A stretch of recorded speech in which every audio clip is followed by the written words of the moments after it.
بسم الله الرحمن الرحيم ومحمد داودي مركلة وان سلامي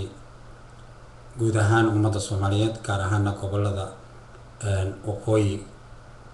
دولك الصومالي لان تتكتجا وحوي مركي قدام بيسي وحن كحد ليجي ديبو هشيسين لو سمايو الصومالي لان ديبو هشيسين تال لو سمايني الصومالي لان وحن ولد جدي إن صدح قضب لغو قادر ديقو in masiirka siyaasadeed ee Somaliland oo runta marka loo dabaqalo wali dad badan oo Somaliland aanay ku qanacsanayn hatta dadkii keenay goosiga oo ka dambeeyay jabhadii SNM in aad la isku eego oo dad aqoon-yahana oo culimo u diina oo odayada dhaqanka oo siyaasiyiinta inta loo xulo oo ka kooban from soul to low caddo ay si fiican uga sheekaystaan oo ayaha Somaliland wixii ay ka yeeli lahaayeen iyagoo dadka reer Somaliland dareenkooda ka turjumaya ay arinta ayada go'aan ka gaaraan ama ay tala bixin ka sameeyaan qodobka labaad waxa weeye Somaliland dadka degan waa dad walaalo ah oo dhiig wada wadaaga oo runtii dhanaba aan kala tegaynin oo Soomaalidu waxa tirada lama huran waa caws jilaal sina uma kala maarmayaan mar haddayna sina u kala maarmaynin waxa la doonayaa xagga dhulka hadduu yahay beero hadduu yahay daaqsin oo inta badan beeluhu qaarba ay meel sheegtaan meelo doorana la isku haysto waxaan oran lahaa iyadana oday dhaqameedyada number 1 rag ay ugu horeeyaan culimo diinka siyaasiyiinta iyo aqoon-yahanka isku tagay in leeyahay isku tagaan oo arrimaha Somaliland xaqada dhigeen arinta dhulkana waa in iyadana qoraal laga soo saaro oo meeshii la wada leeyahay iyo meeshii la kala leeyahay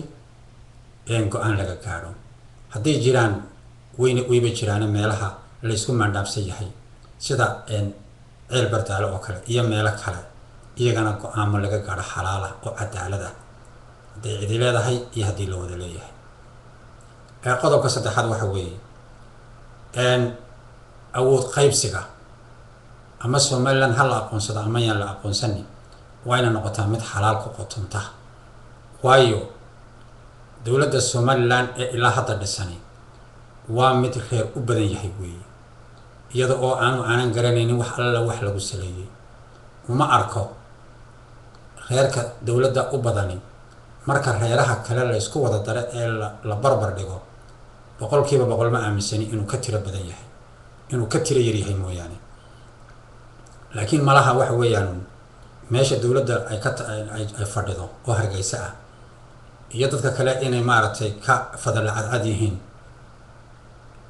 amaba ay maaragtay yani ay ka xigaan dawladnimada iyo sababo aanan garanayn awgood in mar walba kuraas fara badan ay u helaan xagga baarlamaanka iyo xagga golaha wasiirada labadaba waxaan leeyahay ceeb maaha cid waliba gobolada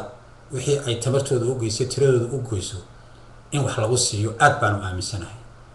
inaanay dhicin in dhul aanu dadeganayn inay kuraas qaataan baarlamaana sidaa darteed waxaan ku talin lahaa baarlamaanka dhowaan loo odayn doono in dib loogu noqdo oo la saxo gobol walba degmo kasta tuulo kasta cid kasta wixii kaga aadan la siiyo waxaan kaloo aan saddexdaa qodob oo aan leeyahay dad la saaray oo aqoon-yahana oo culimo diina oo odayada dhaqanka ah siyaasiyiina ha ka soo taliya saddexdaa qodob waa qodobka ayaha dhulka ee Somaliland masiirka siyaasadeed ee Somaliland iyo awood qaybsiga oo Soomaalidu waxa tirada labo qayriin ku qaybsatay bisaylis kuma cawridee haddii arrimaha gaar ahaan xagga golayaasha baarlamaanka iyo awoodda dawladeed ee faraha badan leh kale cid walba meel lagu ogaado waxaan u maleynayaa inaan la isku xadgudbaynin haddii tamaanta taagan ee insha Allah taala uu soo magacaabi doono Silaanyo aan u soo noqdo waxaan leeyahay sida horeba aan uga dhawaajiyay maaha dawladda Somaliland laga dhisay ilaa 20 sanadood dambeeyay inta badan waxa u badan xeereed inaanay sidii oo kala dhicin xataa dowladii rayaale sida ay reerku ugu badan yihiin un bay ahayd dad fara badani waxay isweydiinayaan maxay waxaan u dhacayaan waxa weeye waxa loo baahan yahay sida aan dareensanahay iyada oo wasaaradaha ay warku nagu soo gaarayo oo dhisi doono silaayo ay 15 wasaaradood noqonayaan waxaan leeyahay reerka isaaqa beesha isaaqo intay dooni la faha ka koobnaadaan inay 5 wasaaradood ka badsadaan maaha waliba 5 wasaaradoodna maaha inay wasaaradaha ugu facfaca roon ama ugu maaragtay ilqabatinka roon inay qaataan maaha waxa weeyaan 5 wasaaradood oo la isku daalacnaasilayo inay qaataan weeye 10 wasaaradood ee soo haray aniga aragtidayda ra'yigayga waxa weeye in dadka kale ee ama hareeraha xiga sida awdal iyo salal sool iyo sanaag iyo dad iyaguna ku dhex baahsan Somaliland oo inta badan la dul maro oo aan waxbaba xil iska saarin in iyagana loo qaybiyo dawladdu inta un maahine waxa loo baahan yahay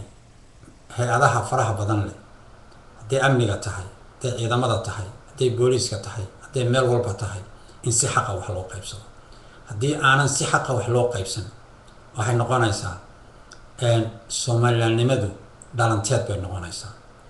waxaanay dhaxal siinaysaa dadka reer Somaliland inay mar walba isku niyad xumaadaan oo ay calool xumo dhex taalo ayay dhaxal siinaysaa waxa weeye marka masalan hadda aan leenahay golaha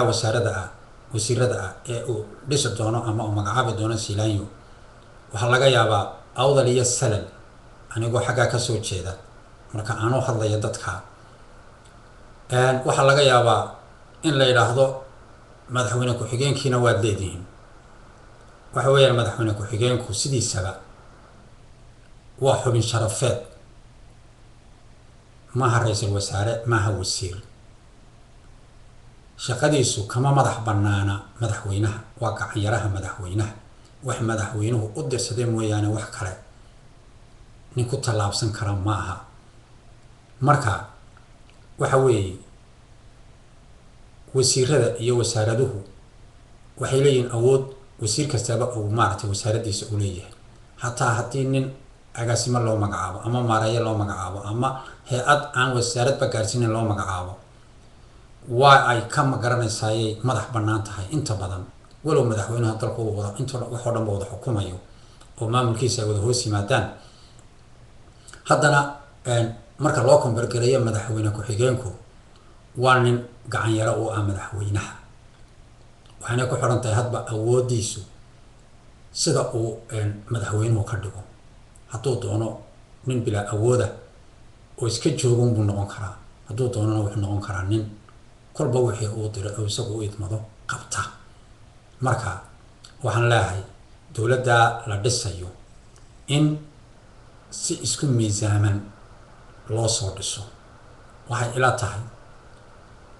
oo aan ku talin lahaa haddii ma garanaysaay ay dhici weydo in cadkooga la siiyo gaar ahaan beelaha aanan ka soo jeeda inaanay cad aanan u qalmin aanay qaadan shakhsiyaadka iyagu danahooga kala hata fiirsanaya runta marka loo dhabo galo ka fikiraya kala hata inay kursi fadhiistaan waxba aanay dadka iyagu ay ka soo jeedaan aanay ka gelin waxaan leeyahay haddii arrimahaasi dhacaan oo sidaa ma garanaysaay uu kursi ku yimaado oo cadkooga la siin waayo waa inaanay dadkaasi aanay raalli ka noqon qofka caynkaas oo kale in uu matilo ama uu ka mid ahaado lana cambaarayo waxaan leeyahay ka baryayaa inay si khayr qabto ku dhamaato dhismaha dawladdaasi nabadgelyada Somaliland tii waarta ay ahaato dadka reer Somaliland ilaahay waxaan uga baryayaa khayr bashbash iyo barwaaqo ayaan uga baryayaa guul ayaan uga baryayaa kuwii gacmaha haysta inuu ilaahay ka dhigaan ugu baryayaa insha allahu tacaala khayr baan